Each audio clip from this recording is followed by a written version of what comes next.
So right now I'm prepping for my next event, which is going to be Shy But Doing It Anyway, which is my friend Montreal's movie showing, and I'm so excited to be vending there. She invited me.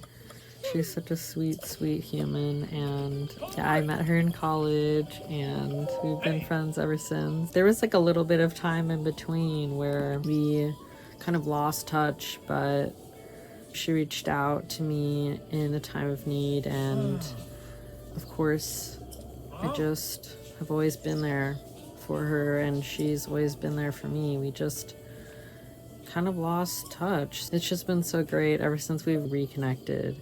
It's been so amazing, and I'm just so thankful that we did and that we're such good friends. I'm super stoked for her. She's such a great actress, just such an amazing person. I'm honored to be invited and to vend there. I'm so excited about. So she said the theme is kind of like anxiety. So what I've been doing is making the tapestry. I'm playing Zelda as well, so that's what's in the background. Sorry for the horse whinnying and stuff, if that's really intense, probably. And where do I find this? Where was I just at? Oh yeah. I was using Stitch Fiddle and Bracelet. What's it called? Bracelet book. I love how the noise went with that anyway. Yeah, so I started using Bracelet book, but it was a little bit more confusing, and I wasn't sure like if I was doing it right for some reason. But anyway, I remembered that I downloaded this pattern from this person's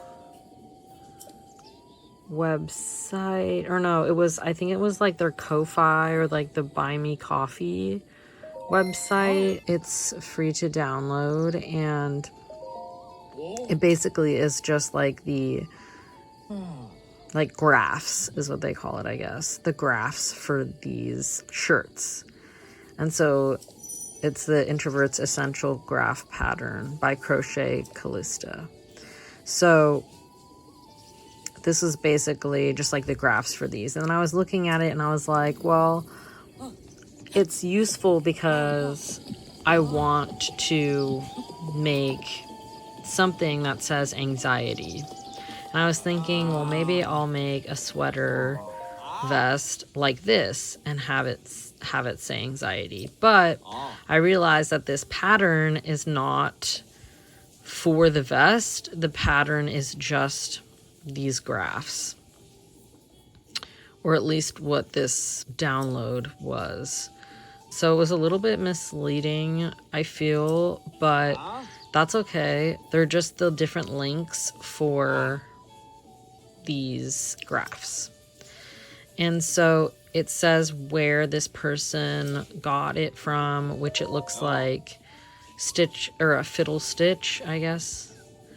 But it's actually Stitch Fiddle. I looked into that website after I'd already been on Bracelet book for a little bit. But anyway, I was like, well, maybe that pattern will help.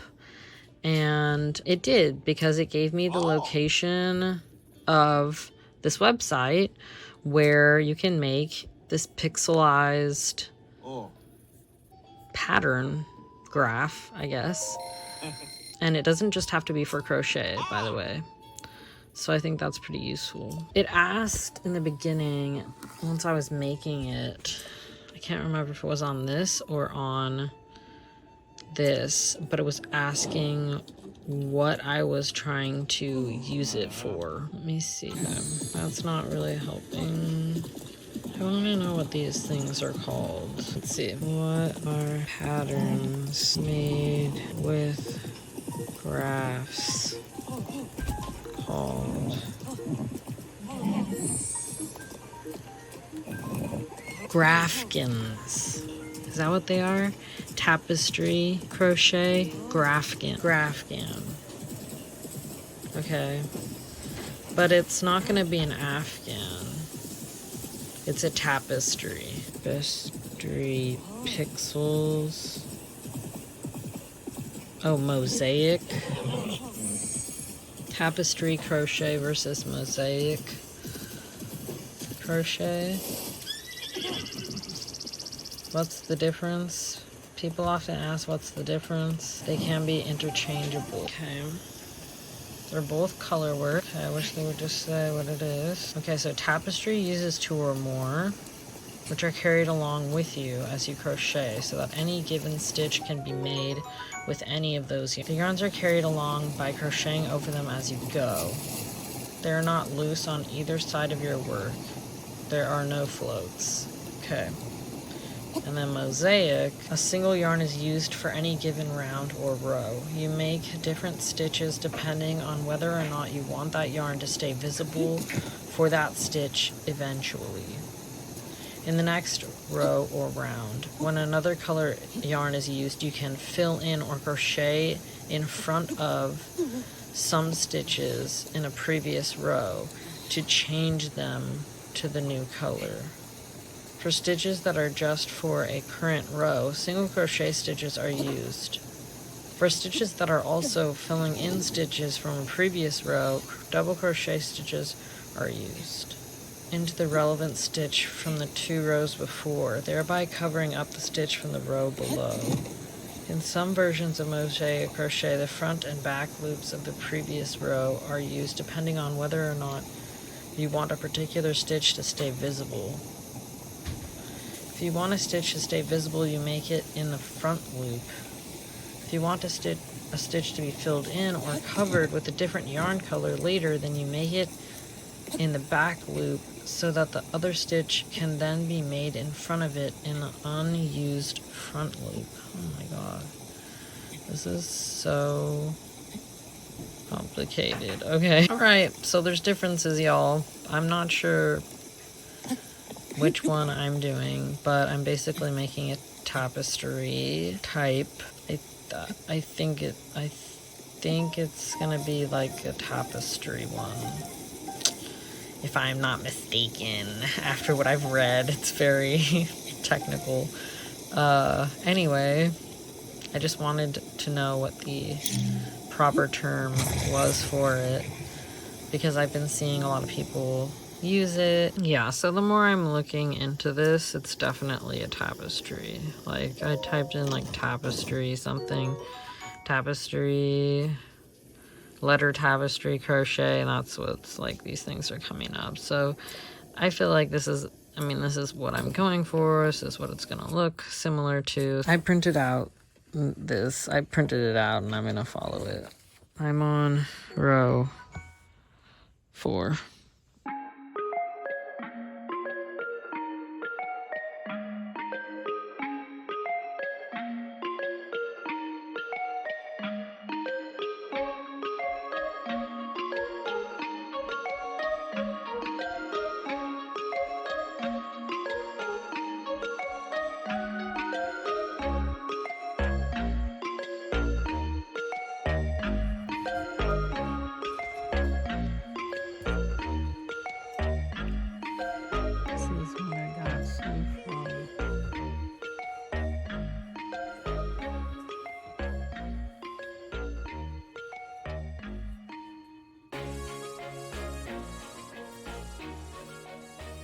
Using this rehomed Karen Simply Soft yarn I got from my friend Shelly, and I'm making this tapestry with it, and it's pretty soft, but it's not like to be honest, super soft.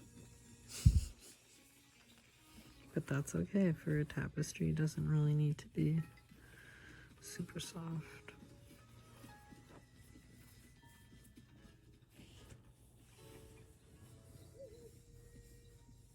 What do you think? Yeah, I agree. It's like kind of more substantial. It's not like fluffy or anything.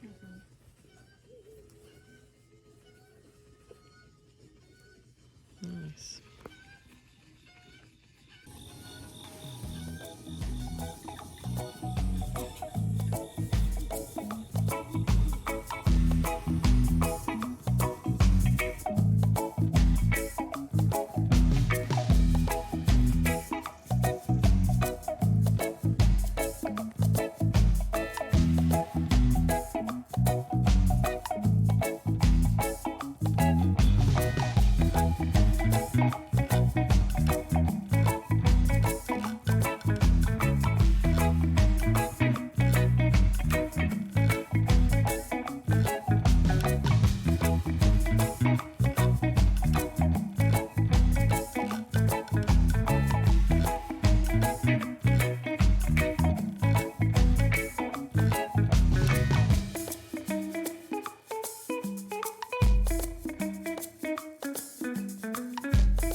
It's looking so good. I am shook. I got a little off a few places, you can tell. Like here, this T is a little bit long on this side. And on the A a little bit here and there. But overall, I think it looks really good and I'm excited. I finished the red lettering and now I just have to do the upper part. But I don't want it to stick out. Oops. She got a little spike stuck in her nose earlier from the cactus we were repotting and propagating. But I got it out, so that's good. Can you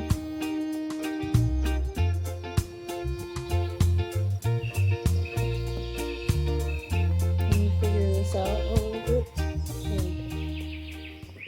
Thank you.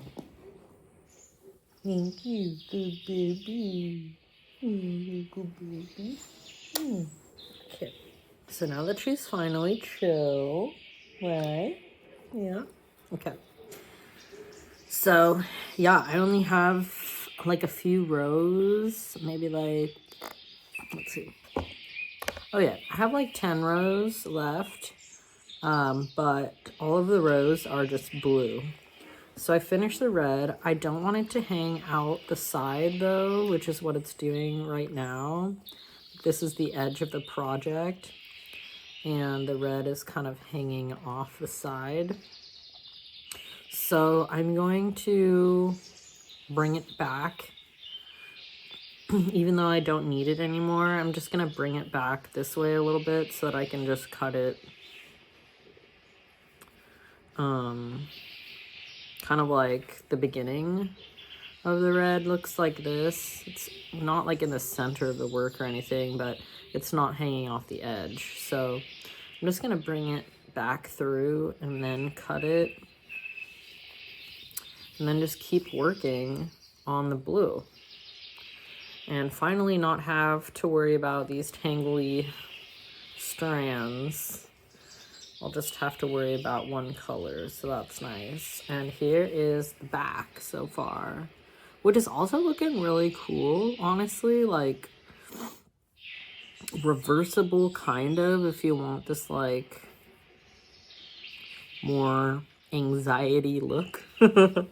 But this is kind of a more clean anxiety look. What do you think, J. Joe Maloney? Do you like it? Do you think people at Montreal's movie showing are gonna like it? I hope so. We'll see though. And then after this, I need to start actually making like plushies and stuff. So that's exciting. And also, I don't know, I kind of enjoyed this process a little bit. It was kind of anxiety provoking just because I wanted it to look nice and I wanted it to come out well, and I think it did. I just made a few mistakes, which I told myself I would make, which is going to be fine. I told myself this is kind of like a performance art in a way, because not only does it spell anxiety, but I struggle with anxiety. I struggle with generalized anxiety disorder and social anxiety disorder. And so of course I struggle with that while I'm making. So I made this with anxiety and it spells anxiety.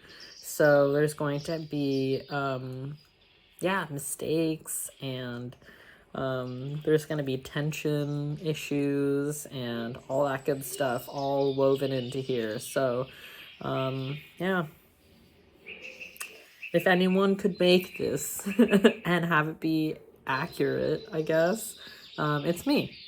So I'm proud of it, and I'm gonna continue it, finish it, and hang it up, hopefully, on this like wooden dowel that I have left over from like one of my like kitchen appliance things that was supposed to like hold 2 wooden dowels, but it like wouldn't, or I didn't want it to for some reason. So I just have this leftover wooden dowel and I wanted to use it for something art related, and I'm gonna see if it fits on this.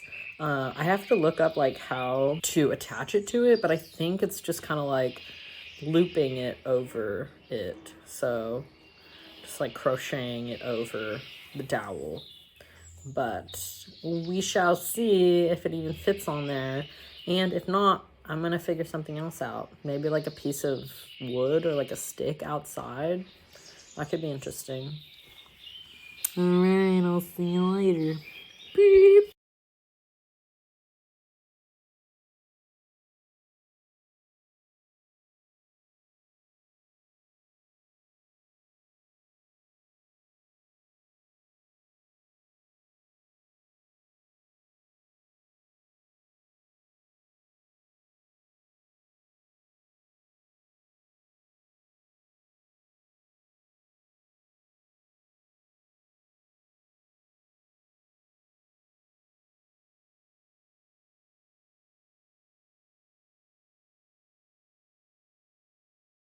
Yay! So now you can really officially see what it's gonna look like.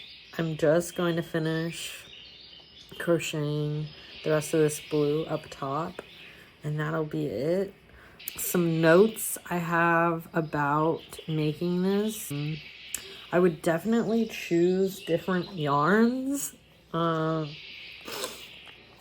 If you only have access to this kind of yarn, you can definitely do it. It's just gonna maybe not be as nice of an experience if you have a yarn that doesn't split as easily.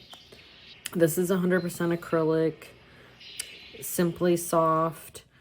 It's a fairly old yarn by the looks of the label and such like that. I don't see a date, but by the label, I think it's kind of an older sample of yarn, which is not a bad thing. It's just that it makes it kind of difficult to work with. I think it's kind of more fuzzy, so it has a bigger halo, which is kind of like the fuzz that comes off the yarn. It just makes it easier to tangle up, I think. It makes it easier to split the yarn because the hook gets caught on that like fuzz, and then it kind of makes it hard to tell like stitch definition sometimes. But I think because of the small hook that I'm using, the stitch definition looks pretty nice. And also I'm using single crochet, so that also helps, I think, with stitch definition. I think that I would definitely use a different yarn, one that doesn't kind of like have as easy of a time splitting. Like, you can kind of see how it just like, you just pull it slightly and it will just kind of come apart and untwist and things like that. And that's not necessarily horrible, but I think it just makes it more difficult to crochet like this. So like a tapestry type crochet. So I would probably pick a different yarn. I don't know what kind. Maybe a cotton yarn might be better. I've really enjoyed knitting my cotton shirt for summer with this yarn. This is more expensive yarn, but it is a really nice crocheting experience. I would make sure that you're using yarn that will have a really nice contrast. So I think the red and the blue are good contrasting colors. I might have picked a slightly lighter blue or a slightly darker red if I wanted a little bit more contrast, but I like it kind of how it is.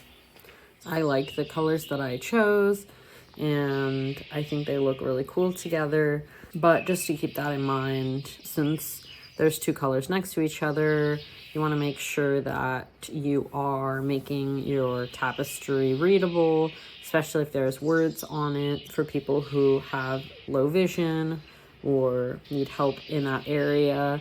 It's always good to have higher contrast. What else? I would make sure that you try to match your contrasting color and your main color as best as possible in terms of like yarn weight. I can tell that this, I don't know, it's strange because it looks like this is a thinner yarn than this, but when I work it up, it actually like, this one stretches more tightly and it becomes thinner than this yarn if you stretch it tightly. So it does change. I don't know if you can tell, but like where the lettering is, it started kind of pulling inward a little bit, whereas like down at the bottom it's a little bit more loose.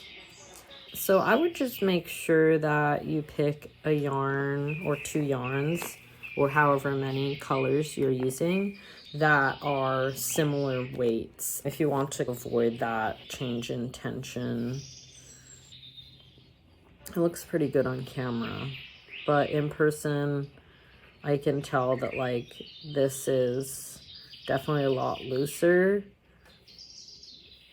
than this side, but it's not too bad, and I'm probably gonna block it so it'll be less noticeable probably.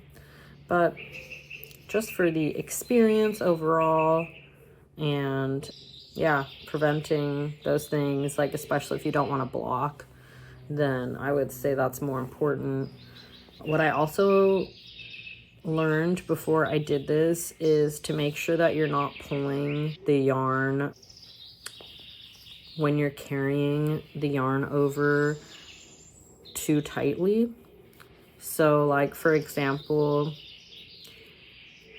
while you're knitting the blue, you have to basically crochet over the red as it lies flat like this, and you just kind of crochet over it.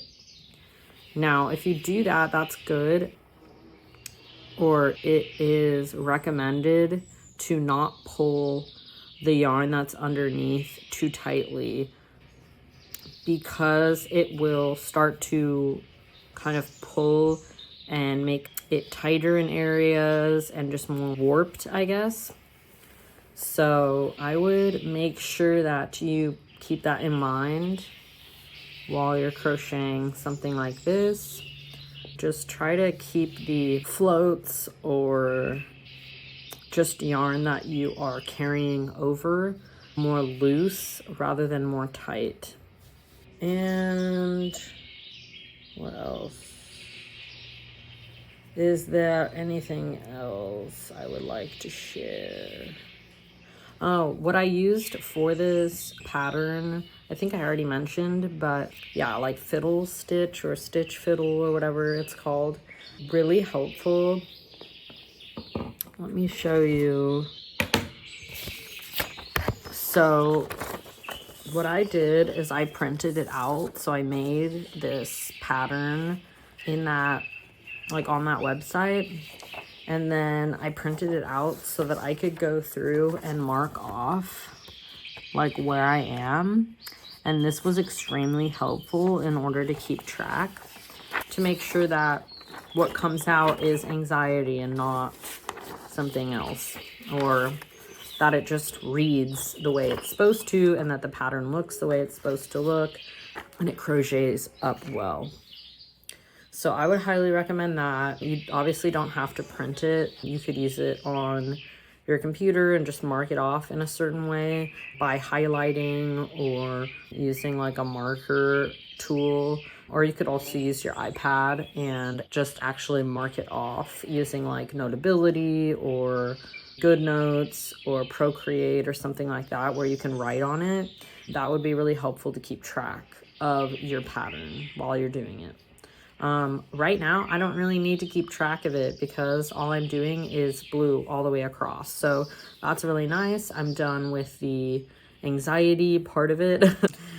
And I guess it's kind of a double meaning. I mean, it's still kind of anxiety provoking because I'm making something, but it's also fun. So it's kind of a more leisurely experience than having to color change. That's a little bit more like you have to be paying attention, make sure that you are switching out the yarn color and doing those color changes appropriately and at the right time. So it does take a little bit more concentration, but it was over pretty quickly. I think this is only a span of about 8 or so, maybe 10 rows. So it didn't take very long to make up, which is really nice.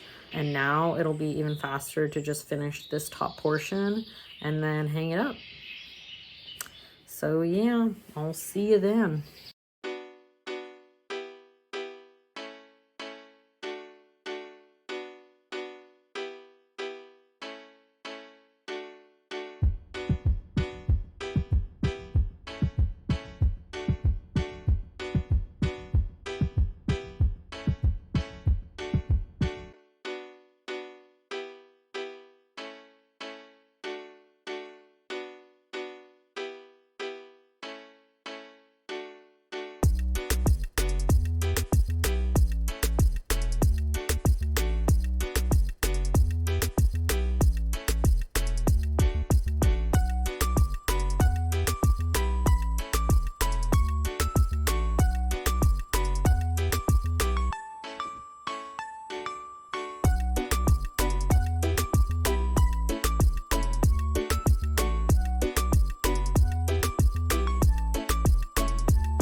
All right, and here is the final tapestry. I blocked it. It came out really nicely. I wrapped it onto this pole that I made. Not the original one I thought, but that's okay. No one ended up purchasing it, but it is still available. So if anyone wants it, just reach out. I hope that you enjoyed this video. It was helpful, and I'll see you on the next one.